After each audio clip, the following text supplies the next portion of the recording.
Hello guys, this is Kuldeep Sharma. Welcomes you on oscillating atoms. तो आज हम स्टार्ट करने जा रहे हैं electric field, lecture number 3 of electrostatic. आज हम इलेक्ट्रिक फील्ड के बारे में देखेंगे और electric field due to point charge और एक स्ट्रेट वायर की वजह से, जो इनफाइनाइटली लॉन्ग है या फाइनाइट लॉन्ग है, उसकी वजह से हम इलेक्ट्रिक फील्ड देखेंगे। तो स्टार्ट करते हैं। इलेक्ट्रिक फील्ड एक्चुअल में होता क्या है? इलेक्ट्रिक फील्ड जो है वो चार्ज के सराउंडिंग उसका स्पेस है। एक चार्ज का कितना इन्फ्लुएंस है उसके surrounding.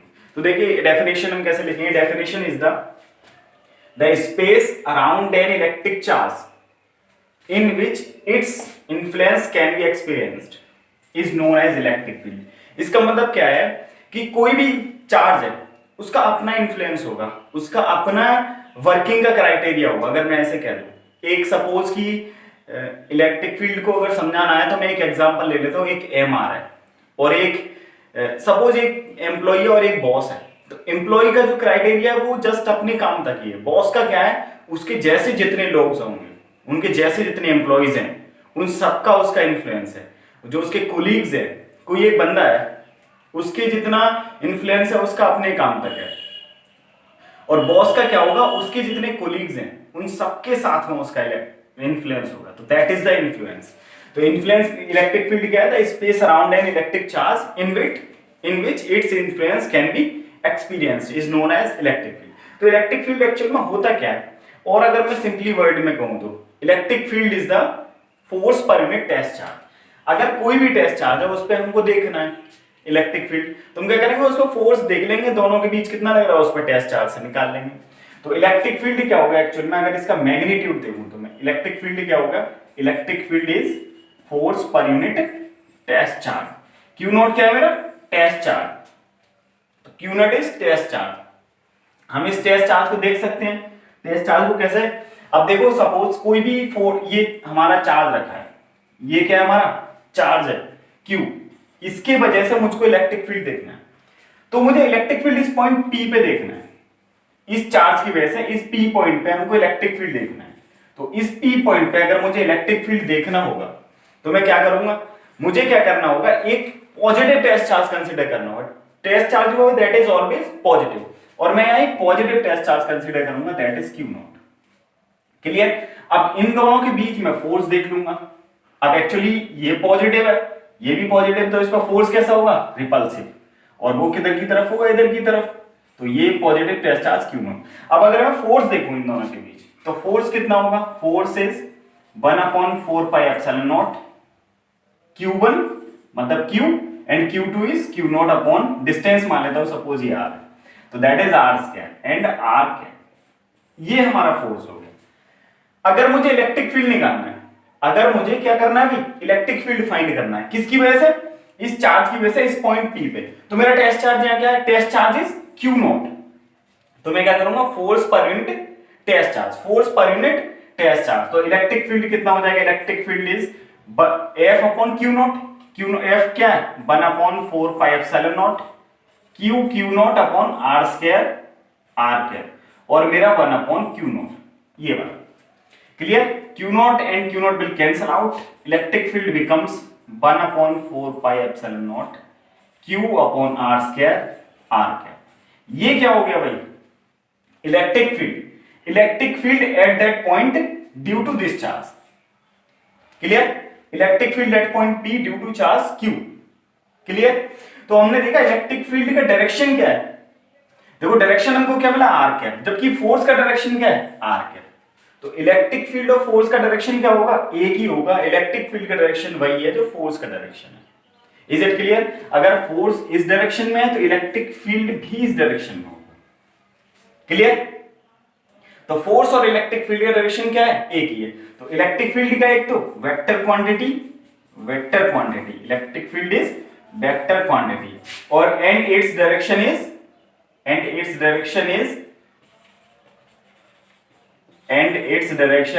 in the direction of force, electrostatic force actual में, इलेक्ट्रोस्टैटिक फोर्स। और इलेक्ट्रोस्टैटिक फोर्स का डायरेक्शन क्या है? अगर मैं इस पॉइंट पे देखूं इस चार्ज की वजह से, तो that is repulsive. R cap मुझे यहां मिला था, आर कैप यहां मिल गया, तो दोनों का डायरेक्शन क्या? एक ही है। अब force per unit test charge, ये हमारा हो गया इलेक्ट्रिक फील्ड। अगर मैं इसका यूनिट देखूं तो यूनिट क्या मिलेगा मुझे, अगर मैं इसका यूनिट देखूं तो फोर्स का यूनिट क्या होता है भाई, फोर्स का यूनिट होता है न्यूटन और चार्ज का क्या होता है कूलम। तो इलेक्ट्रिक फील्ड का अगर मैं यूनिट देखूं तो दैट इज न्यूटन पर कूलम। या हम जब पोटेंशियल डिफरेंस पढ़ेंगे तो एक और यूनिट आता है इसका, वो V और D में रिलेशन मिलता है, V और E में रिलेशन मिल जाता है हमको, वो क्या होता है वोल्ट पर मीटर, ये इसका दूसरा यूनिट होता है। इलेक्ट्रिक फील्ड का यूनिट क्या हुआ न्यूटन पर कूलम, F अपॉन Q से F न्यूटन अपॉन कूलम, तो न्यूटन पर। अगर इसका डायमेंशन लिखना होगा आप लिख लोगे, डायमेंशन लिखना होगा क्या लिखोगे आप इसका, तो मैं इसको रब कर देता हूं। डायमेंशन लिखना होगा क्या लिखोगे भाई, अगर डायमेंशन तो F का डायमेंशन क्या होता है, अगर F का डायमेंशन देखूं तो मैं MLT-2, is it clear, MLT-2, Q का क्या होता है AT, तो इसका क्या हो जाएगा MLT-3A-1, ये इसका हो गया डायमेंशन। डायमेंशन क्या हुआ MLT-3A-1, ये डायमेंशन हो गया, यूनिट इज न्यूटन पर coulomb and dimension is MLT-3A-1। और ये क्या वेक्टर क्वांटिटी और इसका डायरेक्शन क्या है, वही डायरेक्शन है जो इलेक्ट्रोस्टैटिक फोर्स का है। क्लियर, अगर किसी भी पॉइंट पर मुझे फोर्स का डायरेक्शन पता है तो इलेक्ट्रिक फील्ड का डायरेक्शन क्या होगा, is in the direction of force, इधर फोर्स का डायरेक्शन, ये क्या होगा इलेक्ट्रिक फील्ड का डायरेक्शन। ठीक है चलो, तो ये क्या है मेरा एक चार्ज की वजह से, ये जो इलेक्ट्रिक फील्ड है E is equal to F E is equal to 1/4πε0 Q upon R square.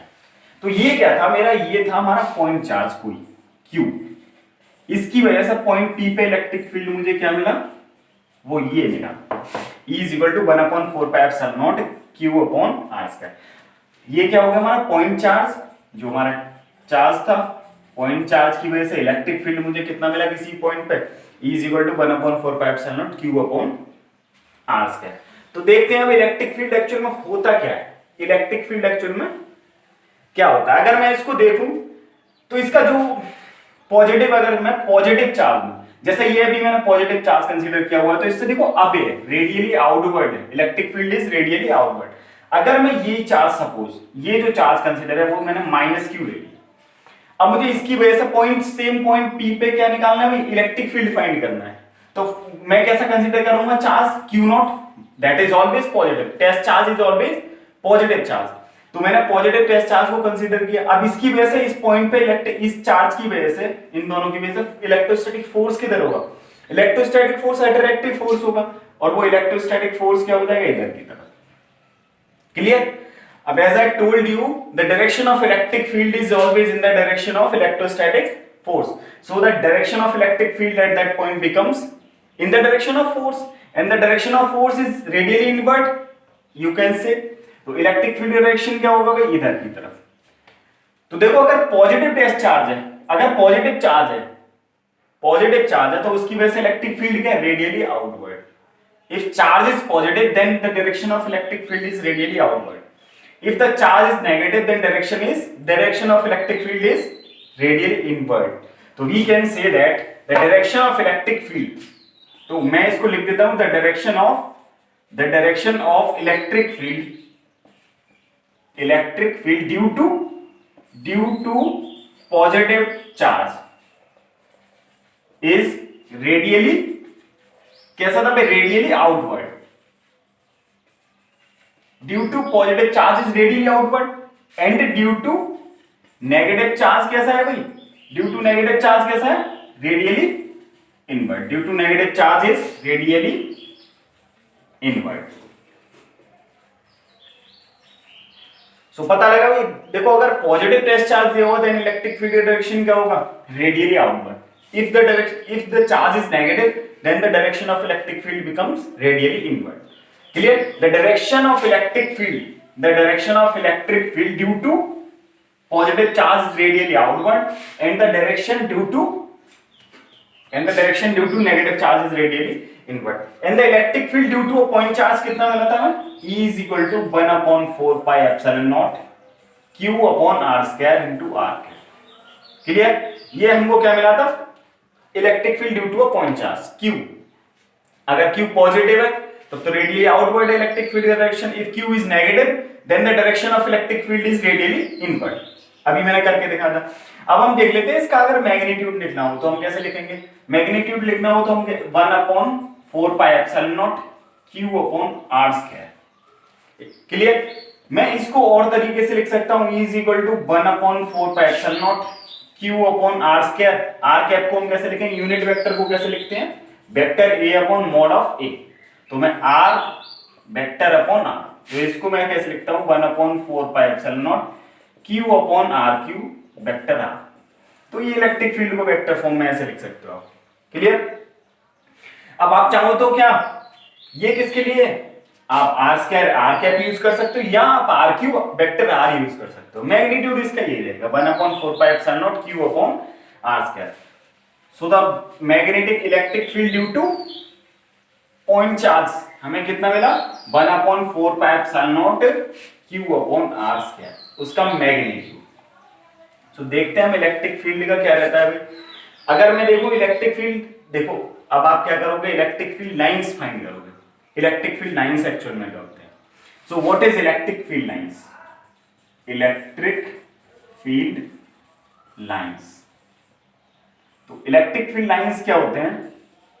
देखो ये इलेक्ट्रिक फील्ड लाइंस क्या है, ये इमेजिनरी लाइंस है जो हमने माना हुआ है कि ऐसा होता है। तो फर्स्ट ऑफ ऑल अगर मैं इसका देखूं इलेक्ट्रिक फील्ड लाइंस होता क्या है, कोई भी पाथ हो सकता है। अगर मैं पॉजिटिव चार्ज छोड़ दूं उसको फिर इलेक्ट्रिक फील्ड में क्या फ्री छोड़ दूं, तो वो जो पाथ फॉलो करेगा वो इलेक्ट्रिक फील्ड लाइंस हम कंसीडर कर लेते हैं। तो मैं अगर इसका डेफिनेशन लिखूं या इसको डिफाइन करूं तो कैसे करेंगे, the path followed by a positive test charge. The path followed by a positive test charge. और पाथ कैसा हो सकता है, लीनियर भी हो सकता है और कर्व भी हो सकता है। तो द पाथ ये लीनियर भी हो सकता है और ये कर्व भी हो सकता है। Followed by a positive test charge in an electric field, in an electric field. तो जब कोई भी पाथ फॉलो करता है positive test charge electric field में, कब, when it is free to move, when it is free to move is known as electric field lines। Clear. तो क्या लिखा है मैंने, the path followed by a positive test charge in an electric field when it is free to move is known as electric field lines. तो हमें करना क्या है कि कोई भी पॉजिटिव टेस्ट चार्ज ले लेना, पॉजिटिव टेस्ट चार्ज ले लिया और हमको क्या करना है उसे इलेक्ट्रिक फील्ड में छोड़ देना है, उस पर कोई भी फोर्स एक्ट नहीं करेगा। Free to move, it is free to move, no restriction is there. So जो वो पाथ फॉलो करेगा वही हमारा इलेक्ट्रिक फील्ड लाइंस हो जाएगी। अब इलेक्ट्रिक फील्ड लाइंस क्या हो सकती है, लाइन भी हो सकती है और कर्व भी हो सकता है, कुछ भी हो सकता है। क्लियर। तो ये तो डेफिनेशन हो, definition is path followed by the any positive test charge in an electric field when it is free to move. तो फर्स्ट ऑफ ऑल अगर मैं इसकी प्रॉपर्टीज देखूं, इसकी प्रॉपर्टीज क्या होती हैं। First property is electric field lines EFL, electric field lines are imaginary lines. ये हमने माना हुआ है इमेजिनरी लाइंस, तो ये जस्ट इमेजिनरी लाइन है जो हमने सोची हुई है। सेकंड इज, अब देखो क्या इमेजिनरी लाइन है, जैसे एक अगर चार्ज को मैंने किसी भी इलेक्ट्रिक फील्ड में छोड़ा तो वो एक जगह जाके टर्मिनेट कर जाएगा, एक जगह से स्टार्ट करेगा दूसरी जगह टर्मिनेट कर जाएगा। तो इलेक्ट्रिक फील्ड लाइंस क्या है, दे do not forms a closed curve. इसका मतलब क्या है कि अभी थर्ड पॉइंट में बताता हूं। एक्चुअल में क्या है, the electric field lines the EFL emerges from positive charge and terminates at negative charge। तो देखो इस लाइन को समझो क्या है, इलेक्ट्रिक फील्ड लाइंस क्या है, कहां से स्टार्ट होती है, emerges from positive charge and terminates at negative charge. इसका मतलब क्या हुआ, एक्चुअली मैंने आपको बताया था कि क्या कि ये पॉजिटिव टेस्ट चार्ज है, अगर मेरा पॉजिटिव चार्ज है तो देखो अगर इस पॉइंट पी पे मुझे इलेक्ट्रिक फील्ड का डायरेक्शन देखना है, तो इलेक्ट्रिक फील्ड का डायरेक्शन क्या होगा? Radially outward. Is it clear? अब मैं ये क्या बोला था, अगर मैंने चार्ज नेगेटिव ले लिया और इस पॉइंट पी पे हमें दोबारा इलेक्ट्रिक फील्ड फाइंड करना है, इस सेम पॉइंट पे हमने चार्ज क्या कर दिया, पहले पॉजिटिव था, अब क्या कर दिया, नेगेटिव, तो इसका इलेक्ट्रिक फील्ड क्या हो, radially inward. Is it clear? तो देखो क्या करता है वो, दे do not forms a close curve, मतलब पॉजिटिव से जाएगा और नेगेटिव में क्या हो जाएगा, टर्मिनेट। इमर्ज कहां से होगा, पॉजिटिव से, और नेगेटिव में टर्मिनेट हो जाएगा। इसमें क्या है, दे do not forms a close curve, तो इसका मतलब क्या होगा, वो सीधा लाइन बनाएगा, कर्व बनाएगा, एक पॉइंट से दूसरे पॉइंट पे खत्म हो जाएगा। थर्ड पॉइंट क्या है, the EFL electric field lines emerges from positive test charge and terminates at negative charge. तो यही तो था, ये क्या हुआ, इलेक्ट्रिक फील्ड लाइंस क्या हो रही है, इलेक्ट्रिक फील्ड लाइन है क्या, electric field line path followed by the charge when it is free to move in electric field. मान लेते हैं इलेक्ट्रिक फील्ड अप्लाइड और ये फ्री है, ये पॉजिटिव चार्ज अगर इस पॉइंट पे देखेंगे तो इलेक्ट्रिक फील्ड लाइंस को सही रहेगी बाहर की तरफ रेडियली आउटवर्ड, और ये क्या रहेगा, रेडियली इनवर्ड, इसकी वजह से। क्लियर? क्लियर? चलो थर्ड पॉइंट क्या है, अब मैं अगर इसका देखूं, सपोज पॉजिटिव चार्ज ले लूं, तो पॉजिटिव चार्ज है, अगर मैं इसको बनाऊं तो इसकी इलेक्ट्रिक फील्ड लाइंस क्या होंगी, radially outward. Electric field lines कुछ इस तरह होंगी, इसके परपेंडिकुलर सरफेस की क्या रहती है, ऑलवेज परपेंडिकुलर। सरफेस की क्या रहती है भाई, ऑलवेज परपेंडिकुलर। अगर मैं नेगेटिव चार्ज की बात करूं तो इलेक्ट्रिक फील्ड लाइंस परपेंडिकुलर जरूर होंगी इसमें, but radially inward. Electric field lines will be radially inward, इसमें क्या है, रेडियली आउटवर्ड। देखो परपेंडिकुलर सरफेस में इसमें भी रहेंगे, परपेंडिकुलर सरफेस के इसमें भी सरफेस के परपेंडिकुलर रहेंगे, but the condition is when you are taking positive charge the electric field lines are radially outward, when you are taking negative charge the electric field lines are radially inward. Clear? तो कहां से start होती हैं, positive charge से start होती हैं और क्या होती है, नेगेटिव चार्ज पे टर्मिनेट करती हैं। ठीक है, चलो फोर्थ प्रॉपर्टी देखते हैं। What is fourth property? Fourth, अब जैसे कोई भी पॉइंट है, सपोज आपने अगर ये तो बोल दे कि लाइन है, तो उसका टेंजेंट आपको कहीं भी मिल जाएगा। अगर वो कर्व फॉर्म कर रहा है तो उसका इलेक्ट्रिक फील्ड कैसे निकालेंगे हम उस पॉइंट पे, तो the tangent at any point, the tangent at any point gives the direction of electric field at that point। तो देखो कंडीशन क्या है कि द टेंजेंट, अब टेंजेंट क्या ड्रॉ करोगे आप, कोई भी इलेक्ट्रिक फील्ड लाइन है, उस पर टेंजेंट ड्रॉ कर लोगे। जो टेंजेंट ड्रॉ करोगे और उसका डायरेक्शन जो आएगा, that will be the direction of electric field. Clear?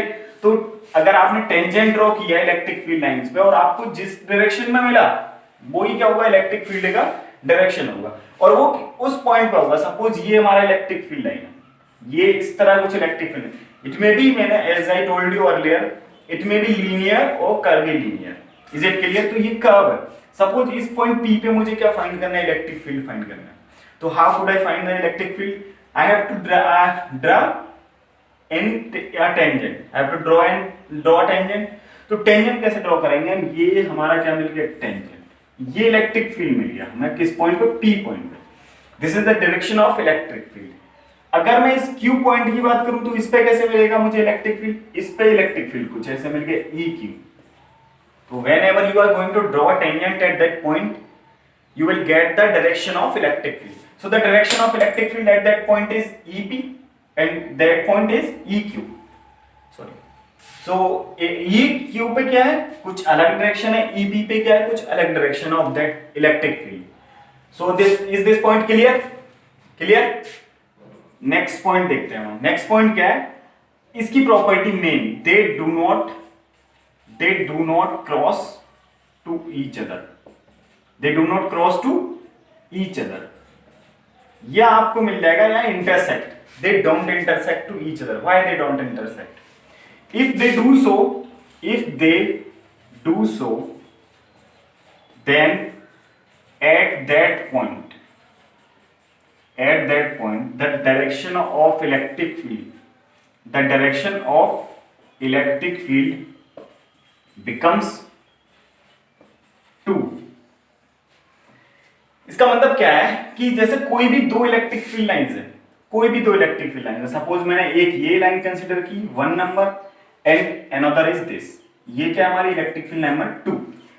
तो आप देखोगे हमें क्या मिलता है, टेंजेंट ड्रॉ करने से हमको क्या मिल रहा है, इलेक्ट्रिक फील्ड डायरेक्शन। अब आप इस पॉइंट पे जहां क्रॉस कर रहे हैं, suppose I give this name O, तो आप देखो इस पे इलेक्ट्रिक फील्ड लाइंस फॉर 2 के लिए, इलेक्ट्रिक फील्ड लाइंस क्या रहे 2 के लिए, मैं यहां पे क्या निकालता हूं, डायरेक्शन ऑफ इलेक्ट्रिक फील्ड निकालता हूं, दैट इज ये क्या हमारा E2। क्लियर? ये किसके लिए, इलेक्ट्रिक फील्ड लाइन नंबर 2 के लिए। और इलेक्ट्रिक फील्ड लाइन नंबर 1 के लिए अगर मैं टेंजेंट ड्रॉ करूं तो मुझे इलेक्ट्रिक फील्ड ये मिल जाएगा E1 ये मिला, E2 वो मिला।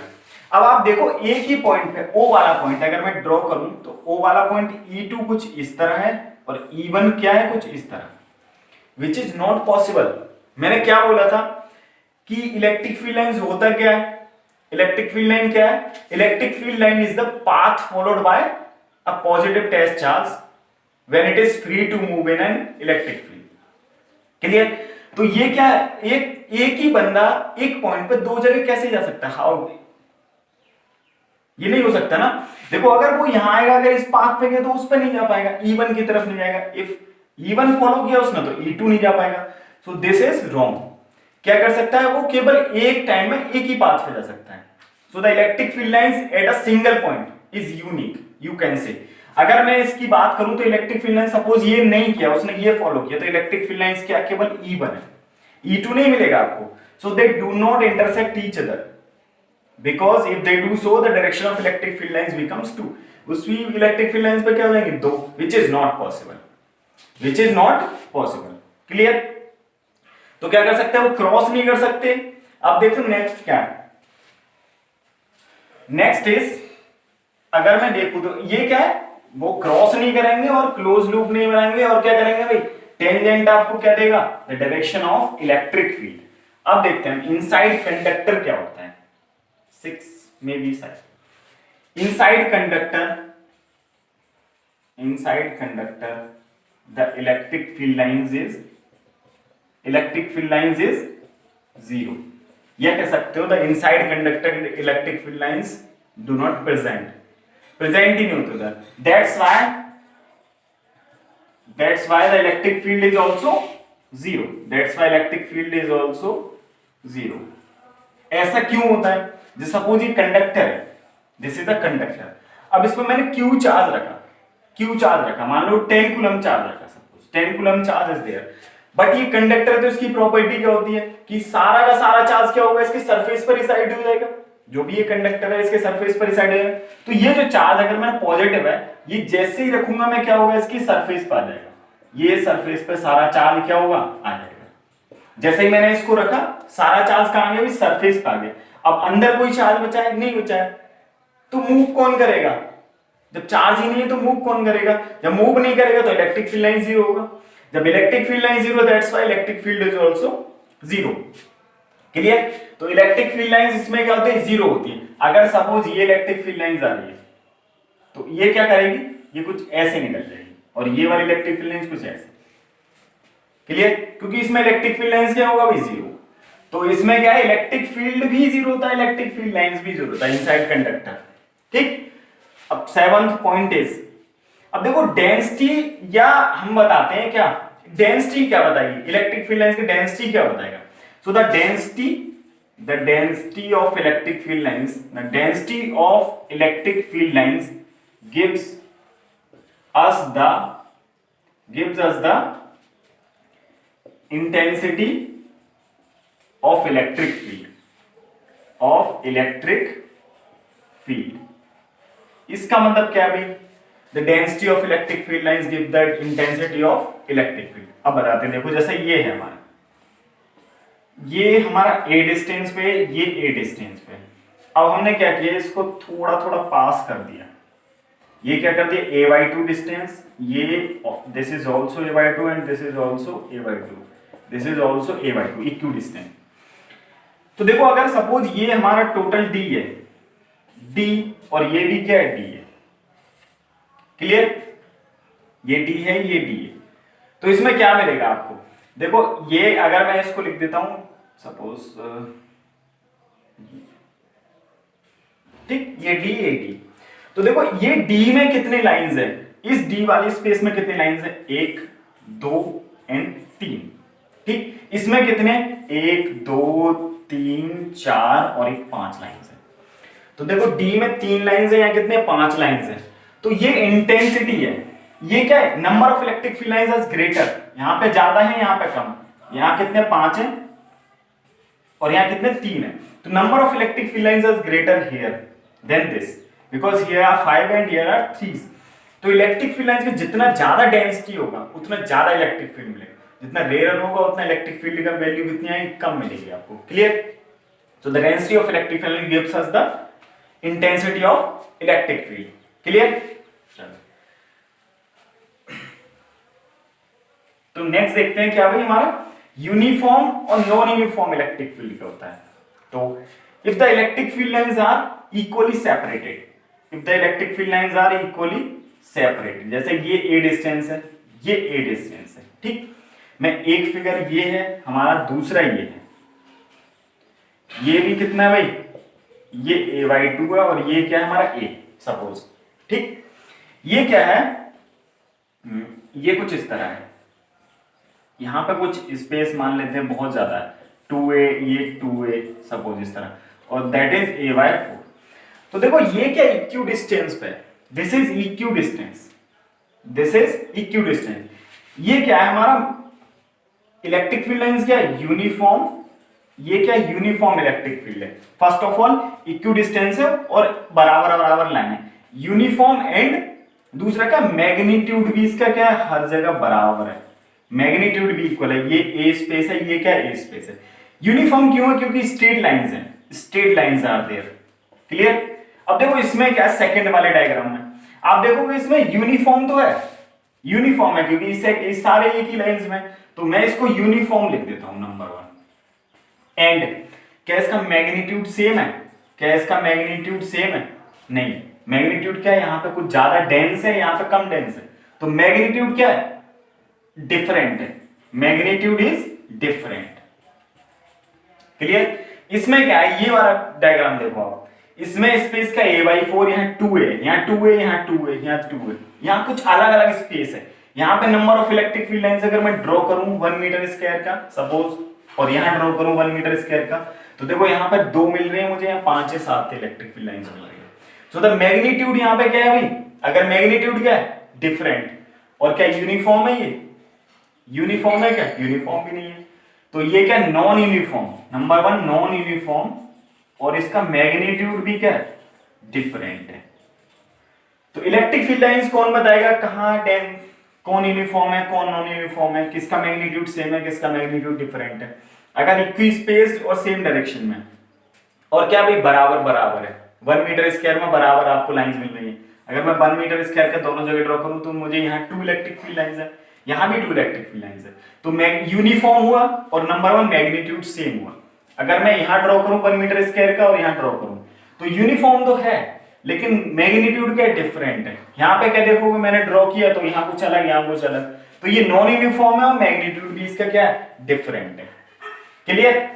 चलो अब इलेक्ट्रिक फील्ड लाइंस की एक प्रॉपर्टी और है, दैट इज कि इलेक्ट्रिक फील्ड लाइंस क्या होता है, ऑलवेज परपेंडिकुलर होता है सरफेस की।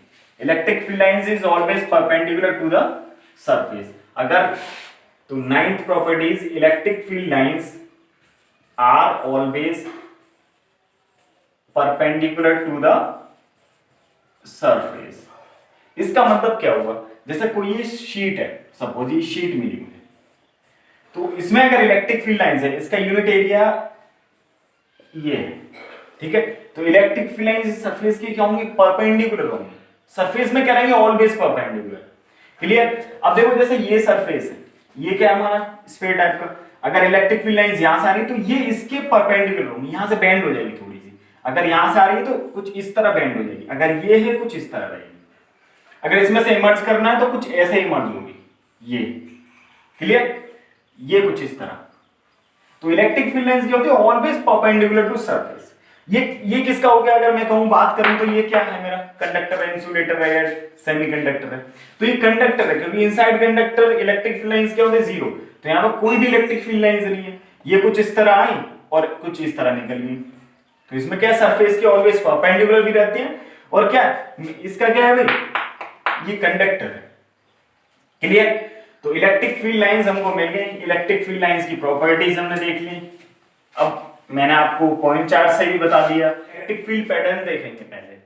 तो इलेक्ट्रिक फील्ड पैटर्न हमको मिलेगा, सपोज मैं लेता हूं पहले क्या, पॉजिटिव और पॉजिटिव चार्जेस। तो मैंने एक पॉजिटिव चार्ज ये लिया, ठीक है, दूसरा पॉजिटिव चार्ज ये लिया। तो मैंने क्या बताया था आपको कि इलेक्ट्रिक फील्ड क्या रहता है, पॉजिटिव चार्ज से रेडियली आउटवर्ड। तो इस चार्ज से रेडियली आउटवर्ड कुछ इस तरह होगा, और इस वाले चार्ज से रेडियली आउटवर्ड कुछ इस तरह होगा। लेकिन ये इसमें एंटर तो नहीं कर सकता, क्योंकि क्या है, ये start from positive and terminates at negative. तो देखो ये पॉइंट मैंने कंसीडर कर लिया, ये क्या है भाई, इसका मिड पॉइंट है। इसका भी चार्ज मैग्नीट्यूड क्यू है और इसका भी मैग्नीट्यूड क्यू है। तो देखो इस वाले की जो इलेक्ट्रिक फील्ड लाइन जाएगी वो कुछ ऐसे निकल जाएगी, और इस वाले की इलेक्ट्रिक फील्ड लाइन जाएगी वो कुछ ऐसे निकल जाएगी। सिमिलर है इसके लिए और इसके लिए। ये इलेक्ट्रिक फील्ड लाइन इन दोनों के लिए होगी। अब ये जो इलेक्ट्रिक फील्ड लाइंस आएगी वो थोड़ी कम कम बेंड होंगी, और लास्ट में तो ये स्ट्रेट ही निकल जाएंगी, रेडियली परपेंडिकुलर हो जाएंगी। जैसे ये परपेंडिकुलर हो जाएगी, ये इस तरह कुछ परपेंडिकुलर लाइंस मिल जाएंगे आपको। लेकिन जो ये लाइंस होगी, ये वाली कुछ ऐसे और ये वाली कुछ ऐसे। अगर ये दोनों क्या है, पॉजिटिव चार्ज है, पॉजिटिवली चार्ज है, तो कुछ ऐसा होगा। अगर यही दोनों क्या हो, नेगेटिवली चार्ज, जैसे ये क्या है हमारा नेगेटिव चार्ज और ये क्या है भाई, नेगेटिव चार्ज। क्लियर? तो नेगेटिव चार्ज की टेंडेंसी क्या होती है कि उसमें से क्या होते हैं, टर्मिनेट होती है उसके अंदर। तो देखो ये इलेक्ट्रिक फील्ड लाइंस होगी कुछ इस तरह, ये वाली कुछ इस तरह, ये वाली कुछ इस तरह, और ये वाली कुछ ऐसे मिल जाएंगी। बट बाकी बात बचती है कि हाँ, इस पॉइंट को हम क्या बोलते हैं, न्यूट्रल पॉइंट। इस पॉइंट को बोलते हैं न्यूट्रल पॉइंट। ऐसे देखते हैं हमको इसमें मिलता है। तो ये वाली इलेक्ट्रिक फील्ड लाइन जो है कुछ ऐसे निकल जाएगी, और ये वाली इलेक्ट्रिक फील्ड लाइन कुछ ऐसे इसमें एंटर कर जाएगी। तो हमको यहां भी न्यूट्रल पॉइंट मिल जाएगा भाई। तो ऐसा सोचने का या घबराने का नहीं कि नको आवा सानू तो न्यूट्रल पॉइंट नहीं मिलता, इधर भी मिलता बाबा, इधर भी मिलता, दोनों तरफ न्यूट्रल पॉइंट आपको मिलता। तो न्यूट्रल पॉइंट अच्छा पॉइंट, तो न्यूट्रल पॉइंट आपको दोनों जगह मिलेगा, इसमें भी न्यूट्रल पॉइंट और उसमें भी न्यूट्रल पॉइंट एक एक मिल जाएगा। सो न्यूट्रल पॉइंट हमको मिल गया। ये पॉजिटिव पॉजिटिव चार्ज हो गए। ये कब है, जब मैग्नीट्यूड ही इक्वल है। ये भी क्या है, जब मैग्नीट्यूड दोनों का क्या है, इक्वल है। अब देखते हैं भाई हम अपोजिट नेचर का चार्ज रखते हैं। ये पहला फॉर्म मान लेते हैं इसको, दूसरा फॉर्म। थर्ड फॉर्म क्या है कि हम ऑपोजिट नेचर का चार्ज रखते हैं, ये पॉजिटिव और ये नेगेटिव। तो पॉजिटिव से क्या होती है, इलेक्ट्रिक फील्ड लाइन निकलती है, और नेगेटिव में क्या करती है, एंटर। तो इससे निकलेगी बाबा जू जू जू इधर पहुंच गई, जू जू जू इधर पहुंच गई, इधर पहुंच गई। तो ये वाली इलेक्ट्रिक फील्ड लाइंस कुछ ऐसे निकल जाएंगी बाबा रे। ये वाली इलेक्ट्रिक फील्ड लाइन कुछ हमको ऐसे मिलती रहेगी। तो ये इलेक्ट्रिक फील्ड लाइंस कुछ निकलेंगी और कुछ इसमें एंटर करते जाएंगी इस तरह, ये पॉजिटिव और ये नेगेटिव। अब देखो अगर दोनों का चार्ज मैग्नीट्यूड इक्वल है तब तो ऐसा बनेगा। क्लियर? अगर मैग्नीट्यूड अनइक्वल है तब देखते हैं क्या होता है बच्चा। तो अनइक्वल मैग्नीट्यूड का क्या मतलब है, जैसे ये प्लस क्यू और ये माइनस क्यू। मान लिया ये 2q है और ये क्या है, q है। ठीक, नंबर मतलब क्या होगा, इससे क्या होगा, number of electric field line ज्यादा निकलेंगे रे बाबा इस बारी।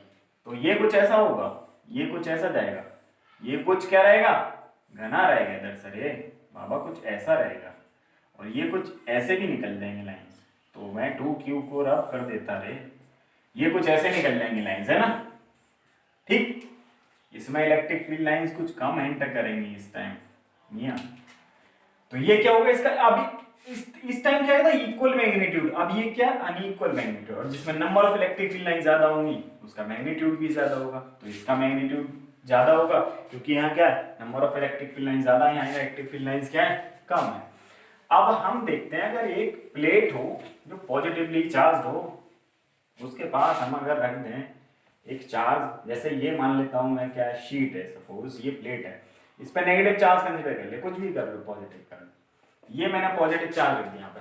अब देखो इसमें क्या होगा, इसमें क्या होगा भाई, देखो इसमें से इलेक्ट्रिक फील्ड लाइन निकलेंगी और इसमें क्या करेंगी, एंटर करेंगी, और ऑलवेज करेंगी सरफेस के परपेंडिकुलर, परपेंडिकुलर बनाने का है रे, ठीक। सरफेस के क्या रहती हैं, परपेंडिकुलर। तो इलेक्ट्रिक फील्ड लाइन सरफेस पे क्या आएंगी, परपेंडिकुलर क्या करेंगी, स्ट्राइक करेंगी, ठीक। अब ये सिक्स्थ फॉर्म आप देखने का, सिक्स्थ फॉर्म मैंने कंसीडर की, ये मान लेता हूं भाई दो पैरेलल प्लेट, ये पैरेलल प्लेट क्या है भाई, कैपेसिटर है, जो हम पढ़ेंगे आगे जाके, ठीक। अब देखो इसमें क्या रहेगा, इलेक्ट्रिक फील्ड लाइंस कहती है पॉजिटिव से निकलती हैं और नेगेटिव में क्या करती हैं, एंटर। तो मैंने पॉजिटिव से निकाली, एंटर में क्या किया भाई, नेगेटिव में क्या किया, एंटर किया रे बाबा, ठीक।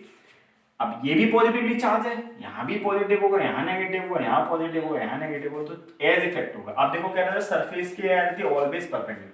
अब मैं इसको ऐसे नहीं बना सकता, नहीं ये गलत है। अब मैं इसको परपेंडिकुलर निकालूंगा, परपेंडिकुलर ही एंटर करूंगा, ये परपेंडिकुलर निकलेगी और परपेंडिकुलर क्या करेगी, एंटर करेगी। इधर कोई इलेक्ट्रिक फील्ड लाइन है, तो इलेक्ट्रिक फील्ड लाइन इधर नहीं होता नक्को बाबा, उधर क्या करता हम, E0 रख देता। इधर इलेक्ट्रिक फील्ड लाइन है, इधर भी नहीं है रे बाबा, तो इधर भी क्या है, E0 मिल जाता। क्लियर, तो E0, ये भी क्या हो गया, E0 हो गया। ये हमारा डिफरेंट पैटर्न्स हो गए। अगर पॉजिटिव पॉजिटिव है या नेगेटिव नेगेटिव, तब तो आपको न्यूट्रल पॉइंट मिलेगा, इसमें आपको न्यूट्रल पॉइंट नहीं मिलेगा। इसका अनइक्वल मैग्नीट्यूड है, ये शीट है और ये चार्ज रखा हुआ है, इसमें क्या है, ये प्लेट्स है, पैरेलल प्लेट कैपेसिटर। और ये मैंने ऐसा कर्वी लीनियर क्यों बनाया, क्योंकि सरफेस के करता ऑलवेज परपेंडिकुलर, ये भी परपेंडिकुलर है, ये भी परपेंडिकुलर है, परपेंडिकुलर स्ट्राइक करता है। इधर कोई इलेक्ट्रिक फील्ड नहीं है, इधर भी नहीं है, तो इलेक्ट्रिक फील्ड कितना हो गया इधर, 0। एक क्वेश्चन करके देखते हैं, इस पर बेस्ड हमको क्या मिलता है। देखो question is the field lines of 2 point charges are shown. हमको फील्ड लाइंस दी हुई है दो चार्जेस की, एक चार्ज ए ये दिया हुआ है हमको, ए ये दिया हुआ है, बी चार्ज ये दिया हुआ है हमको। तो क्वेश्चन क्या है इसमें कि इज द फील्ड यूनिफॉर्म। तो आप बताओ यूनिफॉर्म फील्ड होने का क्या कंडीशन रहता है। यूनिफॉर्म फील्ड कब होता है, जब कह रहे हैं भाई इक्वल स्पेस और मैग्नीट्यूड भी इक्वल रहे। आप इसमें ड्रॉ करो, मैग्नीट्यूड कहीं आपको इक्वल मिलेगा, नहीं मिलेगा। तो इसका आंसर क्या है, no, the field is non uniform. Non uniform क्यों है, क्योंकि इसका मैग्नीट्यूड भी अलग है और डायरेक्शन भी अलग अलग है हर पॉइंट पे इलेक्ट्रिक फील्ड का। आप देखोगे सेकंड क्या है, determine Q A upon Q B. तो Q A upon Q B कैसे मिलेगा हमको, Q A upon Q B.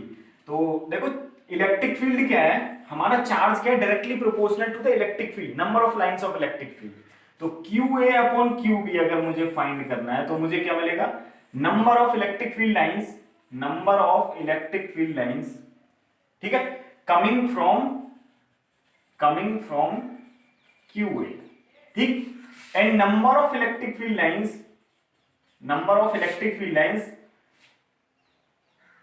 From Q B, ठीक है, coming number of electric lines from Q A upon number of electric field lines from Q B.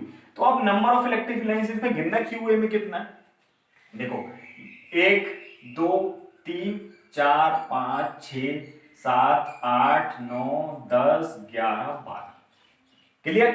तो ये कितने, 12, ठीक। अब क्यू बी में कितना हमको देखना पड़ेगा भाई, क्यू बी के लिए ये 3 लाइंस, 1 2 3 4 5 6, तो यहां कितना मिला हमको, 6। तो Q A upon Q B का रेशियो हमको कितना मिल गया, 2। तो चार्जेस का रेशियो निकालना है हमको, चार्ज निकालना है उससे, है ना। तो जितना ज्यादा इलेक्ट्रिक फील्ड लाइंस होगा उतना ज्यादा इंटेंसिटी मिलेगी इलेक्ट्रिक फील्ड की, और इलेक्ट्रिक फील्ड की intensity is directly proportional to charge. तो चार्ज क्या, directly proportional to electric field, directly proportional to electric field lines. जितनी ज्यादा इलेक्ट्रिक फील्ड लाइंस उतना ज्यादा चार्ज। तो Q A upon Q B हमको कितना मिल गया, 2। What are the sign of Q A and Q B. तो देखो इलेक्ट्रिक फील्ड लाइंस क्या हो रही है, क्यू ए से इमर्ज हो रही है एंड क्यू बी में क्या हो रही है भाई, टर्मिनेट हो रही है। आपको दिख रहा है क्लियर क्लियर या नहीं, क्यू ए से इमर्ज हो रही है और क्यू बी में टर्मिनेट हो रही है। तो किससे इमर्ज होती है, क्यू ए कैसा हो गया हमारा पॉजिटिव और क्यू बी कैसा हो गया नेगेटिव। तो ये कैसा चार्ज हो गया हमारा पॉजिटिव और ये कैसा हो गया नेगेटिव, ठीक है। तो उसने बोला apart from infinity where is the neutral point. Neutral point क्या होता है, व्हाट इज न्यूट्रल पॉइंट। मैंने जब पॉजिटिव पॉजिटिव लिया था या नेगेटिव नेगेटिव लिया था तब आपको बताते हैं न्यूट्रल पॉइंट क्या होता है। What is neutral point, neutral point क्या है हमारा, जहां पे इलेक्ट्रिक फील्ड लाइंस क्या हो, 0। तो आप इसमें देख के बताओ कौन सा इलेक्ट्रिक फील्ड लाइंस कहां 0, ए पे इलेक्ट्रिक फील्ड लाइंस 0 है, नहीं वहां 12 इलेक्ट्रिक फील्ड लाइंस है। बी पे 0 है, नहीं वहां 6 इलेक्ट्रिक फील्ड लाइंस आ रहे हैं। सी पे जीरो है, सी पे जीरो है बिकॉज इलेक्ट्रिक फील्ड लाइंस क्या है वहां जीरो, इसमें कोई नहीं है। इस पॉइंट को मैं डी कंसीडर कर लेता हूं जहां ये इलेक्ट्रिक फील्ड लाइन मिलेंगे। तो सी पे कितना है भाई, electric field line zero, that's why this point is neutral point. ठीक है, तो समझ आया क्वेश्चन। इज दिस फील्ड क्या है, uniform non uniform, charge Q A upon Q B कितना मिल गया मुझे 2। What are the sign of Q and Q B, sign of Q and Q B का मुझे पॉजिटिव, क्यू ए का Q B का नेगेटिव। तो इन्फिनिटी के अलावा और क्या है न्यूट्रल पॉइंट सी पे। तो फिफ्थ क्वेश्चन इसमें दिया हुआ है वो थोड़ा मैथमेटिकल है, ठीक, वो हम देखते हैं क्या दिया हुआ है। हमको दिया हुआ है if Q and Q B are separated by 10 bracket में 10 रूट 2 माइनस 1। तो मैं सपोज मानता हूं भाई, सपोज मान लेता हूं मैं क्यू ए यहां है और क्यू बी इधर है, मैं इसको एल कंसिडर कर लेता हूं सपोज, है ना। ठीक, एल कितना दिया हुआ हमारा 10 रूट 2 माइनस 1। तो find the position of neutral point, तो हमको न्यूट्रल पॉइंट का पोजीशन फाइंड करना है। तो न्यूट्रल पॉइंट का पोजीशन फाइंड करने के लिए हमको क्या करना होगा, मान लेता हूं हमें सी पॉइंट फाइंड करना है, मतलब सी पॉइंट का पोजीशन फाइंड करना है। ये ए पॉइंट है, ये बी है, तो सी तो न्यूट्रल पॉइंट है ना, मैं इसको एक्स कंसीडर कर लेता हूं भाई। ये एल था हमारा, मैंने इसको एक्स कंसीडर कर लिया। तो इलेक्ट्रिक फील्ड लाइंस की कंडीशन क्या होती है भाई, क्या कंडीशन होती है कि वो हमारा क्या मिल जाए भाई, हमको न्यूट्रल पॉइंट मिल जाए। न्यूट्रल पॉइंट का मतलब कोई फोर्स एक्ट ना करे, कोई फोर्स एक्ट ना करे मतलब क्या हो, electric field zero. Electric field zero होने का मतलब क्या है, क्यू ए की वजह से इलेक्ट्रिक फील्ड और क्यू बी की वजह से इलेक्ट्रिक फील्ड कितना हो, इक्वल हो, तो हमको मिल जाएगा।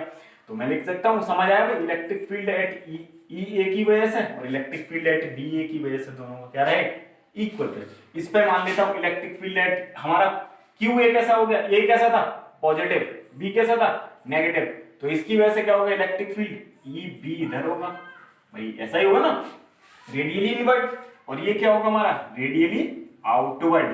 क्लियर, तो E A must be equal to E B.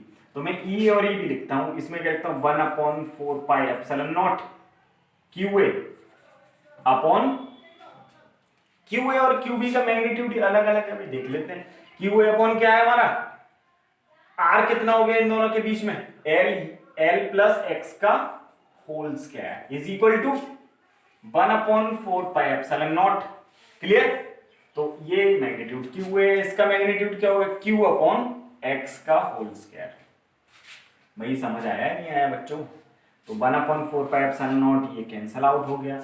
अब इधर देखो हमको क्या मिलेगा भाई, X square is equal to L plus X का होल स्क्वायर या L square plus X square plus 2lx। Clear, L square and L square will cancel out, और तो देखो L square is equal to कितना हो जाएगा -2lx, तो एक एल से एक एल कैंसिल हो गया। x इज इक्वल टू कितना मिल गया भाई हमको, अगर मैं x देखूं तो x कितना मिल गया -l/2। देखो मिला या नहीं मिला, x कितना मिल गया -l/2, तो ये कितना हो गया 5√2 - 1। क्लियर, √2 - 1 कितना मिलेगा भाई, कितना होगा √2 - 1, आप आंसर निकाल लोगे, डिस्टेंस है तो आप इसको पॉजिटिव ले लोगे, आंसर मिल जाएगा। ठीक, तो आपको ये न्यूट्रल पॉइंट का मिल गया, ठीक है भाई या नहीं। अच्छा सॉरी हमने क्या मिस्टेक कर दिया बच्चों, क्या मिस्टेक कर दिया बताओगे आप, नहीं आपको बताना पड़ेगा। ये क्या है मेरा क्यू ए और ये क्या है क्यू बी, जबकि मैंने मैग्नीट्यूड इक्वल ले लिया, इलेक्ट्रिक फील्ड लाइंस इक्वल और ये 2 मिला था, देखो 2 था ना भाई, 2 था Q A upon Q B, देखो उसमें पीछे पलट के, तो Q A is equal to कितना हो जाएगा 2 क्यू बी, तो मैं यहाँ रखूंगा 2 लिखना भूल गया है ना, अब कट जाएगा, तो यहाँ पे कितना बचेगा मुझे 2x स्क्वायर, है ना। क्लियर है, 2x स्क्वायर, ये 2x स्क्वायर आ जाएगा, L square plus X square, तो ये अब कितना बचेगा दोबारा कर लेते हैं। ठीक, तो देखो ये 2x स्क्वायर गया और यहाँ कितना बचा L square plus X square का होल स्क्वायर, तो ये मैं अभी नहीं कट करता रे बाबा, हेलो चिच्ची गलती कर दी सर, आप क्या करते हो, रब बहुत कराते हो बार बार। तो ये कितना हो गया X square is equal to L square plus 2lx। अब ठीक है, तो ये कितना हुआ, हमको लेना है भाई X square minus 2lx is equal to L square, तो ये कितना बचेगा x, अच्छा हमको l की वैल्यू पुट कर लेते हैं ना सीधे सीधा भाई, निकालो इसमें कितना आंसर आएगा, तो भाई क्या मिलेगा आप बताओगे नहीं मतलब। तो मैं इसको अगर इधर ही लिख लूँ तो माइनस ये कितना मिलेगा मुझे, कितना मिलेगा कितना मिलेगा कितना मिलेगा, is equal to L square. तो ये कितना मिल जाएगा भाई, एक्स की 2 वैल्यूज आनी चाहिए और 2 वैल्यूज क्या मिलेंगी, आप फाइंड करके आंसर बताओगे मुझे कमेंट बॉक्स में भाई क्या आंसर आया इसका। एक्चुअल में आप आंसर बताओगे, ठीक। तो ये आपको न्यूटन पॉइंट का रेजिस्टेंस। नेक्स्ट क्या है, where will the lines meet which are coming from A are not coming from B. तो मान लो जो लाइन ए से आ रही है लेकिन बी से नहीं आ रही, वो कहां मिलेंगी, वो कहां मिल सकती है भाई, सोचो सोचो सोचो सोचो। सी पे मिल रही है क्या, नहीं। डी पे मिल रही है क्या, नहीं। ई पे मिल रही है क्या, नहीं भाई। तो फिर कहां मिलेंगी, तो फिर कहां मिलेंगी बच्चों, वो लाइंस इंफिनिटी पे मिलेंगी। वो कहां मिलेंगी, इंफिनिटी पे। क्लियर। सो अब हम अपना स्टार्ट करते हैं। आपको ये क्वेश्चन थोड़ा बहुत समझ आया होगा, तो इसका आंसर आपको कमेंट बॉक्स में बताना है, ठीक। अब देखो इसमें क्या रहेगा भाई, हमें क्या स्टार्ट करना है, इलेक्ट्रिक फील्ड ई एफ लिख लेता हूं मैं, due to straight wire, straight infinite wire, wire मतलब कंडक्टिंग वायर। तो ये हमारा स्ट्रेट इनफाइनाइट वायर होगा भाई, इनफाइनाइट लेंथ का, इसकी तो कोई लेंथ ही नहीं पता मेरे को क्या है, ठीक। तो हमें क्या करना है, इस पॉइंट पी पे क्या निकालना है भाई, इलेक्ट्रिक फील्ड निकालना है जो आर डिस्टेंस पे। जिस वायर से हम कैसे निकालेंगे, कैसे निकालेंगे, कैसे करेंगे, कैसे करेंगे भाई, कैसे करेंगे बताओगे, कैसे करेंगे, ऐसे करेंगे। देखो अब हम क्या करते हैं, ये इनफाइनाइट लेंथ का है, तो हम इसका छोटा सा इतू सा बहुत छोटा 0.00001 मिलीमीटर का मैंने एक सेगमेंट कहीं कंसीडर कर लिया। और वो कितनी दूर कंसीडर कर लिया, एल मीटर, मतलब 10 मीटर। सपोज 10 मीटर पे मैंने डीएल लेंथ का एक सेगमेंट क्या कर लिया भाई, कंसीडर कर लिया। इसका लेंथ क्या है, डीएल। उस पर चार्ज कितना है, डी क्यू, चार्ज कितना है, डी क्यू। इसकी वजह से मैं इस पे इलेक्ट्रिक फील्ड फाइंड कर लेता हूं। तो ये पॉजिटिव चार्ज है ना इसके ऊपर, तो इसकी वजह से इलेक्ट्रिक फील्ड क्या होगा भाई, तो ये हमारा आ गया डीई। बच्चों डीई आ गया, डीई मिल गया मुझे। तो डीई मिल गया तो क्या हुआ सर, आपने तो आगे तो कुछ बताया ही नहीं, आगे भी बताएंगे, है पेशेंस। ये थीटा बना रहा है, ये भी एंगल कितना है भाई हमारा, थीटा। क्लियर। तो ये किधर कितना आएगा, डी कॉस थीटा। समझने वाले समझ गए। और ये डी साइन थीटा, ठीक। D cos theta, D sine theta. आपको 2 मैग्नेटिक इलेक्ट्रिक फील्ड मिल गए डी के, एक वायर के परपेंडिकुलर डी कॉस थीटा और एक वायर के पैरेलल डी साइन थीटा, ठीक है। अब हमको क्या करना है, इस सेगमेंट की वजह से इलेक्ट्रिक फील्ड निकाल लेना है, फिर हम उसका इंटीग्रेशन कर लेंगे, टोटल मिल जाएगा। क्लियर। तो देखो हम क्या करते हैं भाई, इलेक्ट्रिक फील्ड डीई मुझे पहले लिखता हूं, डीई कितना होगा 1/4 pi epsilon not D Q by R square. Sir R कैसे लिख सकते हो आप, आर नहीं लिख सकते, हम लिखेंगे ये वाला डिस्टेंस, इसको हम मान लिए एक्स, एक्स स्क्वायर। आप ठीक लिखे हो सर आप, ठीक। तो देखो भाई इसमें 2 मैग्नेटिक फील्ड मिल गए हमें, इसके 2 सेगमेंट्स हैं, एक तो अलोंग परपेंडिकुलर टू वायर, एक पैरेलल टू वायर, ठीक है। एक डी कॉस थीटा, एक डी साइन थीटा। तो मैं पहले बात करता हूं किसकी, परपेंडिकुलर वाले की, डी कॉस थीटा की। तो डी कॉस थीटा आपको कैसे मिलेगा, तो मैंने इसको ई एक्स मान लिया इस सेगमेंट की वजह से, डी कॉस थीटा, ठीक है। तो डी कॉस थीटा आपको कितना मिला, 1/4 pi epsilon not D Q by X square. तो मैं लाइन और चार्ज बता चुका हूं, लाइन चार्ज डेंसिटी और बता चुका हूं ना, नहीं बताया तो सुनो भाई। तो लाइन चार्ज डेंसिटी क्या होता है, बाकी सारे चार्ज डेंसिटीज भी बताऊंगा। लाइन चार्ज डेंसिटी को हम रिप्रेजेंट करते हैं किससे, लैम्डा से। लैम्डा क्या होता है, charge per unit length, that is line charge density. मुझे नहीं लगता कि ज्यादा बताना चाहिए भाई, कूलम पर मीटर, ठीक है। अब ऐसे ही क्या सरफेस चार्ज डेंसिटी क्या होगा, surface charge density. Surface charge density का मतलब क्या होगा, क्या मतलब होगा, मतलब कि किसी सरफेस पे कितना चार्ज है यार। इसमें क्या है, मान लो उसमें क्यू चार्ज है और उसका एरिया ए है, तो क्यू अपॉन ए उसका सरफेस चार्ज डेंसिटी हो गया। भाई कोई शीट है उसमें कितना चार्ज है ये देखना है हमको, कितना एरिया है उसका, हमको सरफेस चार्ज डेंसिटी मिल जाएगा। सरफेस चार्ज डेंसिटी को charge per unit area, surface charge density, इसका यूनिट क्या हो जाएगा, कूलम पर मीटर। ना बच्चे, एरिया का होता है metre square, coulomb per metre square. Clear. अब देखो हमको क्या देखना है, वॉल्यूम चार्ज डेंसिटी, मैं नहीं बताऊंगा भाई। वॉल्यूम चार्ज डेंसिटी क्या होता है, charge per unit volume, charge per unit, कितने वॉल्यूम में कितना चार्ज है यार, यूनिट क्या हो जाएगा उसका, कूलम पर मीटर स्क्वायर। तो इलेक्ट्रिक फील्ड आपको मिल गया, लाइन चार्ज डेंसिटी क्या हुआ भाई, लाइन चार्ज डेंसिटी क्या हुआ, चार्ज पर यूनिट लेंथ।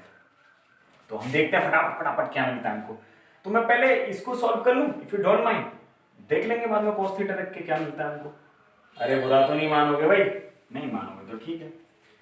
तो देखो हम इस वाले ट्रायंगल में देखता हूं, मैं इसको m दे देता हूं, इसको o देता हूं, थोड़ा गंदा हो जाता है इसलिए हमने उसको रब कर लिया, अभी हम उसको दोबारा लिखेंगे। तो मैं इस ट्रायंगल में देखता हूं OMP, तो ये वाला पॉइंट मेरा P है, ये वाला M है, ये O है, ये R है मेरा, ये L लिया है मैंने और ये X लिया है। तो ये एंगल कितना है मेरा, थीटा। ठीक, तो मैं लगाता हूं cos थीटा। cos थीटा क्या होगा भाई, फटाफट बताओ फटाफट से। cos थीटा क्या होता है, बेस अपॉन हाइपोटेनियस। बेस क्या है हमारा, बेस तो r है, हाइपोटेनियस क्या x है, तो x इज इक्वल टू कितना हो गया, r अपॉन cos थीटा या r sec थीटा। तो ये एक इक्वेशन मिल गया मुझे, मैं इसको यहां पुट करूंगा, ये इक्वेशन नंबर 1 नाम दे दिया मैंने, इसको इक्वेशन नंबर 2 नाम दे दिया, ठीक है। अब देखो मैं इसमें आप दोबारा लगाता हूं टेन थीटा। टेन थीटा बताओ भाई क्या होता है, बताओ जरा बताओ। टेन थीटा क्या होता है, perpendicular upon base, perpendicular upon base, ठीक है। तो परपेंडिकुलर इस वाले एंगल के लिए क्या होगा, एल, बेस क्या होगा, आर, नहीं ये होगा L is equal to R tan theta. तो देखो अगर मैं इसका डिफरेंशिएशन कर लूं, बताऊंगा मैंने क्यों किया है, लेकिन अभी कर लूं तो आप बुरा तो नहीं मानोगे। आर टेन थीटा का डिफरेंशिएशन क्या होता है भाई, sec square theta D theta. तो D L is equal to कितना मिला मुझे, R sec square theta D theta. तो अब मैं बताने जा रहा हूं मैंने इसका डिफरेंशिएशन क्यों किया। तो आप देखो कि लाइन चार्ज डेंसिटी मैंने आपको क्या बताया था, अगर आपको याद हो तो क्या बताया था बच्चों, लाइन चार्ज डेंसिटी क्या होता है, lambda is equal to charge per unit length D. ये तो पूरे वायर के लिए होगा चार्ज पर यूनिट लेंथ, छोटे से सेगमेंट के लिए बात कर रहा हूं, तो D Q by D L. तो डी क्यू कितना हो जाएगा मेरा, लैम्डा डॉट डी एल। अब ये वैल्यूज पुट करके मैं क्या करूंगा भाई, यहां आंसर इन सबको यहां पुट करूंगा। डी क्यू कितना बोल गया, लैम्डा डी एल कितना है, R sec square theta D theta, ठीक है, ये मुझे मिल गया भाई। तो देखो मैं बाकी सबको रब कर दूं, आपने लिख लिया होगा, देखो मैं इन सबको रब कर रहा हूं, इसकी कोई जरूरत नहीं है। देखो हमको एक इसकी जरूरत है, इसको हटाओ भाई और इसको हटाओ भाई, ठोको भाई ठोको, ठोको ताली। अब देखो इन सब की वैल्यूज ऊपर उठा के रख दूं तो डी मुझे कितना मिलेगा, देखो 1/4πε0। डी क्यू मुझे कितना मिलेगा, lambda R sec square theta D theta upon, ठीक है, lambda R sec square theta upon R square sec square theta. Sorry आपने R square sec square theta को लिख दिया, आर सेक थीटा भाई वो एक्स की वैल्यू है, एक्स स्क्वायर करोगे तो आपको ये मिलेगा, ठीक है। तो डी मुझे कितना मिल गया, देखो डी मिल गया भाई, आर से आर कैंसिल हो गया, सेक स्क्वायर थीटा से सेक स्क्वायर थीटा कैंसिल हो गया, ठीक है। तो ये मिल गया 1/4πε0 lambda D theta upon R. ये मैं इसको इक्वेशन मास्टरमाइंड नाम दे देता हूं 5। अब भाई ठीक है, समझ आ गया आपको, इतना पहुंच गए सब लोग, रह तो नहीं गया कोई, रह गया हो तो एक बार और बता देते हैं हम। डी मुझे कितना मिला, 1/4πε0 D Q upon X square. अब डी क्यू और एक्स को मुझे रखना है इन टर्म्स ऑफ आर, बस इन टर्म्स ऑफ आर रखना है हमको। तो इसको मैं कैसे रख सकता हूं, अगर मैं cos थीटा लगाऊंगा तो cos थीटा क्या मिलेगा मुझे, r अपॉन एक्स, इस वाले में r अपॉन एक्स, वही base upon hypotenuse cos theta. तो मैंने x निकाल लिया, r अपॉन cos थीटा या r sec थीटा, ये मुझे x मिल गया। तो x का काम खत्म हुआ, r में आ गया, देखो भाई r में आ गया ना।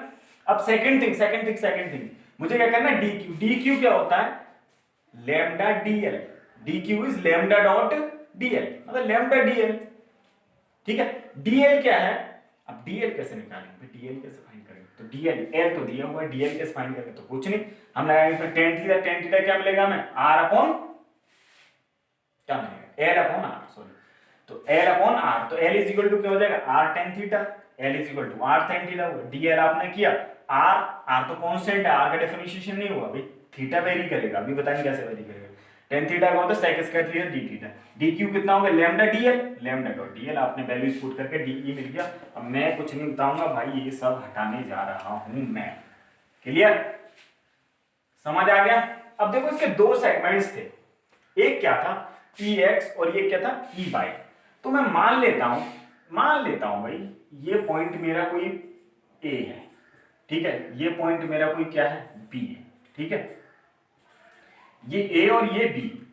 तो ये पॉइंट जो इस वाले एंगल से बना रहा है वो बीटा एंगल है और इससे कितना बना रहा है अल्फा। आपको समझ आ गया, ये वाले परपेंडिकुलर लेंस से ये वाला पॉइंट ए बना रहा है अल्फा एंगल, बीटा कितना, सॉरी बी पॉइंट कितना बना रहा है बीटा, बेटा नहीं बीटा, बीटा एंगल, ठीक है। तो मैं यहाँ ई एक्स निकालता हूँ। ई एक्स मुझे कैसे निकालूंगा, एक्स कॉम्पोनेंट टोटली। ई एक्स एक्चुअल में होगा क्या D cos theta, integration D cos theta, ठीक है, इंटीग्रेशन डी कॉस थीटा मिल गया। अब ई एक्स में लिखता हूं, इंटीग्रेशन कहां से करूंगा अल्फा से, या आप लिख सकते हो माइनस बीटा टू अल्फा या अल्फा टू माइनस बीटा, जैसे भी आपको सही लगे। तो मैं क्या लिख देता हूं भाई, नहीं बताओगे, तो ये क्या होगा अल्फा टू माइनस बीटा, ठीक है, मैंने लिख लिया अल्फा से बीटा तक कर दिया। माइनस क्यों लिया भाई, ये मैंने ओरिजिन कंसीडर किया इसलिए बीटा क्या ले लिया minus, alpha to minus beta. Clear. और डीई की वैल्यू कितनी है, डी की value 1/4 pi epsilon naught lambda D theta upon r into cos theta. भाई समझ आ गया बच्चों। अब आई होप इसकी वैल्यू हटा देनी चाहिए मुझे, मैं आपको एक्सप्रेशन निकाल के दिखा देता हूं। तो ये कितना आ जाएगा देखो, तो 1/4 पाई एप्सिलॉन नॉट तो बाहर आ जाएगा, lambda upon r also outside of the integration, it remains cos theta and d theta. So how could I proceed this, 1/4 pi epsilon lambda upon r cos theta is minus sin theta। सही लिखा है भाई, कौन कौन बताएगा मैंने सही लिखा है, माइनस साइन थीटा नहीं, वो डिफरेंशिएशन होता है, integration is plus sine theta. Mind it पापा। तो हम क्या लिखेंगे भाई, हम क्या लिखेंगे, तो लिमिट, अच्छा हमने एक्चुअली यार थोड़ा मिस्टेक कर दिया। मिस्टेक क्या कर दिया कि minus beta to alpha limit, minus beta to alpha, minus beta to कोई नहीं बच्चे alpha, minus beta to alpha, ठीक है। चलो देखते हैं, 1/4 pi epsilon naught lambda upon are sine alpha minus sine minus beta, ठीक है। तो ये कितना मिल जाएगा हमको, E x is equal to कितना हो गया 1/4 pi epsilon naught lambda upon are sine alpha, और साइन माइनस थीटा क्या होता है भाई minus sine theta, minus minus plus हो जाएगा साइन बीटा, ठीक है। ये कितना मिला, E x is equal to 1/4 pi epsilon naught, ठीक, lambda upon are sine alpha plus sine beta. ये हमको क्या मिला X component, this is X component, ठीक है। एक्स कंपोनेंट हमें कितना मिलेगा 1/4 pi epsilon naught lambda upon are sine alpha plus sine beta. अब देखो हम इस तरह साइन ई बाई निकालना है, ई बाई निकालना भाई, ई बाई इसको रब कर दूं, इसको रब कर दूं डायग्राम को, चलो रब कर देते हैं। तो ई बाई कैसे निकालेंगे, ई बाई में कितना था sine theta, D sine theta, भाई डी साइन थीटा था, है ना। तो ई बाई कितना हो जाएगा, E Y is equal to integration of क्या था हमारा डी साइन थीटा। अब कहां से कहां तक लिमिट रखेंगे, माइनस बीटा टू अल्फा।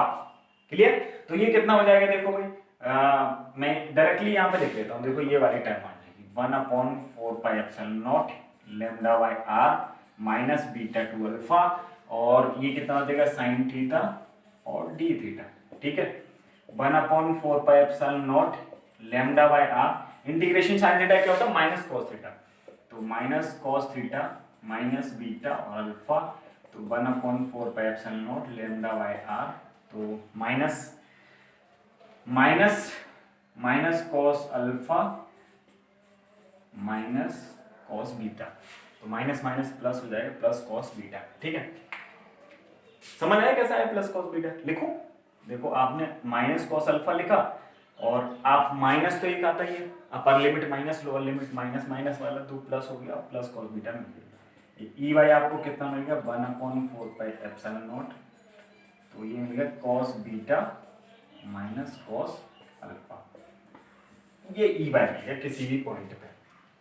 तो ई एक्स कितना मिला मुझे ई एक्स कितना है भाई, E x is 1/4 lambda by R, और sine alpha plus sine beta, और ई बाय कितना मिला 1/4 lambda by R sine beta minus sine alpha. मैं इसको रब कर दूं, मैं ये दो रिजल्ट्स रख ले रहा हूं, आप देखना अभी इसका हम कैसे कैसे यूज करेंगे। तो फर्स्ट ऑफ ऑल मैं जा रहा हूं इसका एप्लीकेशन निकालने फॉर इनफाइनाइट वायर। तो इनफाइनाइट वायर का भाई क्या सीन है, मान लो बहुत लंबा वायर है तो मैं उसको ऐसे देखूंगा, तो ये में अगर मैं ये क्या हूं परपेंडिकुलर डिस्टेंस इस वायर से, सपोज ये वायर है ठीक, ये वायर है और इससे मेरा ये परपेंडिकुलर डिस्टेंस है, ये इनफाइनाइट हो गया। मैं इसको ऊपर देखो, जैसे जैसे ऊपर देख रहा हूं एंगल बढ़ते हैं, जब ये इनफाइनाइट हो जाएगा तो एंगल अल्फा कितना हो जाएगा भाई 90 डिग्री। क्लियर। अब ये नीचे भी इनफाइनाइट है तो एंगल बीटा कितना हो जाएगा 90 डिग्री। तो ई एक्स आपको कितना मिलेगा, ई एक्स कितना मिलेगा, ई एक्स मिलेगा 1/4 lambda by R sine 90 plus sine 90, sine 90 is 1 plus 1, तो 1 प्लस 1 मतलब कितना हुआ, E x is equal to 1/4 2 lambda by are. ये हो गया आपको ई एक्स मिलेगा। ठीक है। अब ई बाय कितना मिलेगा, ई बाय अगर देखोगे तो साइन 90 तो 1 होता है, cos 90 कितना होता है 0, तो ई बाय इज 0। आप यहां cos 90 माइनस cos 90 मतलब 0 माइनस 0 0। तो रिजल्टेंट इलेक्ट्रिक फील्ड क्या होगा, resultant electric field for infinite wire, तो वो किसके इक्वल होगा, E is equal to E x, और वो कितना होगा 2 से ये काटता है भाई lambda upon 2 pi epsilon naught r. भाई समझ आया, ये हो गया हमारा resultant electric field due to infinite wire. ठीक है, क्लियर, समझ में आया। अगर मैं इसका डायग्राम बनाऊं तो देखो कुछ ऐसा मिलेगा आपको, ये हमारा इनफाइनाइट वायर है, अगर ये हमारा क्या इनफाइनाइट वायर है तो इसका ये पॉइंट P है, तो इस किसकी वजह से ई एक्स, और ई एक्स किधर था, केवल ये था हमारा, ये ई हो जाएगा, ये क्या होगा मेरा रिजल्टेंट इलेक्ट्रिक फील्ड, क्योंकि उसमें ई वाई सेगमेंट 0 है। ठीक है, ई वाई वाला क्या है भाई 0, तो ई एक्स बचा, ई एक्स क्या था मेरा मतलब perpendicular to the length of the wire. तो ये किसके लिए होगा, इनफाइनाइट के लिए। अब देखो मैं कह रहा हूं सेमी इनफाइनाइट। ठीक है, सेमी इनफाइनाइट के लिए क्या होगा, सेमी इनफाइनाइट मतलब क्या होगा, अगर मैं लिखूं तो सेमी इनफाइनाइट वायर का मतलब क्या है कि इसको रब कर दूं, चलो ये रब कर दिया हमने भाई, सेमी इनफाइनाइट वायर मतलब जैसे ये हमारा इनफाइनाइट वायर है, एक पॉइंट क्या इनफाइनाइट है और एक पॉइंट मेरा क्या ओरिजिन है, मुझे यहीं से देखना है इस पॉइंट P पे। तो एक पॉइंट तो ये इनफाइनाइट लेंथ है ऊपर की तरफ, यहाँ पे क्या है 0 लेंथ। ठीक है, तो देखो ये वाला एंगल क्या हो जाएगा मेरा 90 डिग्री, और एक क्या हो जाएगा 0, तो क्या रहेगा भाई अल्फा क्या हो गया सपोज 90, बीटा क्या हो गया 0।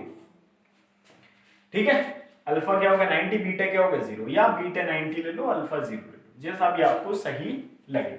आप यहां से रखोगे तो बीटा 90 हो जाएगा, अल्फा 0 हो जाएगा। ठीक है, तो देखो इसमें क्या होगा, ई एक्स कितना मिलेगा मुझे, ई एक्स कितना मिलेगा 1/4 pi epsilon naught lambda upon are sine 90 1 plus 0, तो ई एक्स मुझे कितना मिला 1/4 pi epsilon naught lambda by are, ये ई एक्स मिला।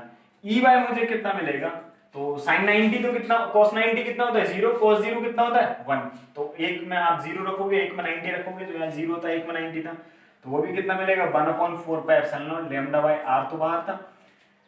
उसमें क्या था sine alpha minus cos alpha minus cos beta, तो cos अल्फा कितना हो गया 0 माइनस बीटा cos 0 1, तो आप उसको प्लस लिख लोगे, मैग्नीट्यूड लिखोगे तो कितना मिल जाएगा आपको +1।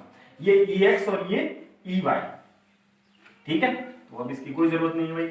अब रिजल्टेंट इलेक्ट्रिक फील्ड क्या मिलेगा, रिजल्टेंट इलेक्ट्रिक फील्ड कैसे मिलेगा, रिजल्टेंट इलेक्ट्रिक फील्ड मिलेगा हमको ई एक्स आई कैप, अगर मैं इसका देखूंगा तो ई वाई जे कैप। ठीक है, या अगर इसका मैग्नीट्यूड लिखूंगा तो मैग्नीट्यूड दोनों का इक्वल है, ई एक्स √2 लिख दूं।